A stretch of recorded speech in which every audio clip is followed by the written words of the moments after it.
टेंथीज, welcome back to the student education. तो मैं आपसे बहुत माफ़ी मांगना चाहता हूँ क्योंकि यह वीडियो बहुत दिनों बाद डलने जा रहा है, तो प्लीज़ मुझे माफ़ कर देना। तो आज हम इकोनॉमिक्स क्लास 10th का चैप्टर नंबर 3 शुरू करने जा रहे हैं, मनी एंड क्रेडिट्स। तो बिना किसी देरी के शुरू करते हैं। Money, what is money? Basically money acts as an intermediate in the exchange process and it is called medium of exchange. In many of our day-to-day transactions, goods are being bought and sold with the use of money. Money एक ऐसी चीज़ है जो medium of exchange के तौर पर use होता है। जैसे हमें कोई चीज़ खरीदनी है तो हम उसको पैसा देंगे तब हमको वो चीज़ मिलेगी। तो मनी जो है वो डे टू डे ट्रांजैक्शन में बहुत ज़्यादा हेल्पफुल रहता है और ये एक बहुत ही एसेंशियल नीड है हर एक ह्यूमन की इस वर्ल्ड में रहने के लिए। Double coincidence of funds. When in the exchange both parties agree to sell and buy each other commodities, it is called double coincidence of bonds. जब दो पार्टी एक एग्री करते हैं एक्सचेंज करने के लिए, मतलब किसी एक पार्टी को कोई एक चीज़ चाहिए और दूसरी पार्टी को भी वो चीज़ चाहिए, कोई और चीज़ आई मीन, जैसे कि तुम्हें राइस चाहिए और उसको वीट चाहिए, तो दोनों को कुछ ना कुछ चाहिए तो तुम लोग एक्सचेंज कर लोगे। ये चीज़ डबल कोइंसिडेंस ऑफ बॉन्ड्स कहलाती है। ये बार्टर सिस्टम के समय बहुत ज़्यादा यूज़ होता था। Demand deposits in bank, deposits in the bank account that can be withdrawn on demand. People need only some currency for their day to day needs. मतलब बैंक में पड़ा हुआ वो पैसा जो डिमांड जब हम करें तो वो पैसा हम निकाल सकें। वैसे भी लोगों को कैश के लिए बहुत कैश ज़रूरी होता है डे टू डे लाइफ के लिए, तो हम बैंक से कभी भी ये पैसा निकाल सकते हैं एटीएम कार्ड के थ्रू।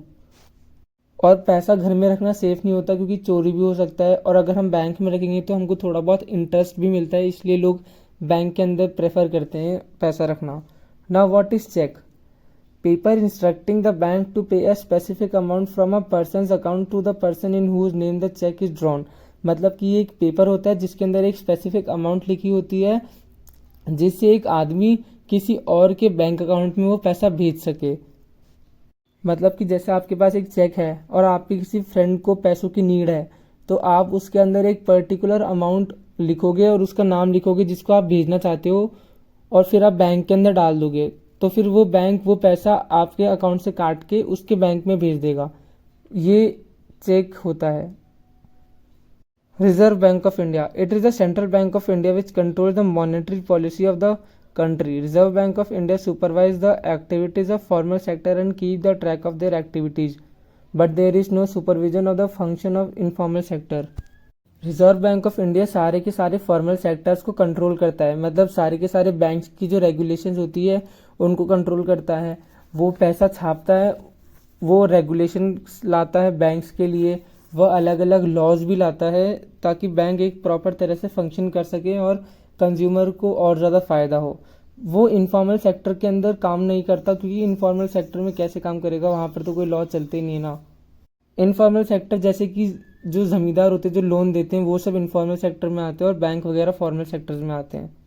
और जितने भी बैंक्स हैं वो सारे के सारे रिजर्व बैंक ऑफ इंडिया के ऑर्डर्स को फॉलो करते हैं। Now what is credit? The activity of borrowing and lending money between two parties. मतलब कि जब हम पैसा लेते हैं वो क्रेडिट होता है। जैसे कि क्रेडिट कार्ड वो हमको पैसा देता है लोन के बेसिस पे, या फिर ज़मींदार जो होता है वो पैसा देता है किसानों को, वो भी लोन के बेसिस पे, वो भी क्रेडिट है। या फिर बैंक जो पैसा देता है वो भी क्रेडिट है एक तरह से।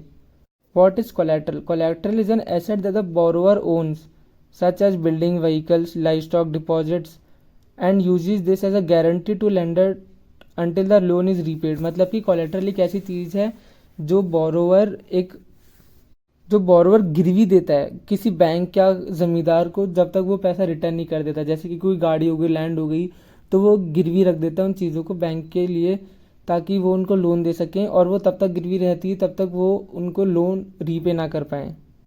Terms of credit: interest rate, collateral, documentation required and the mode of payment together comprise of terms of credit. Interest rate मतलब कि बैंक कितना इंटरेस्ट चार्ज करेगा लोन के ऊपर।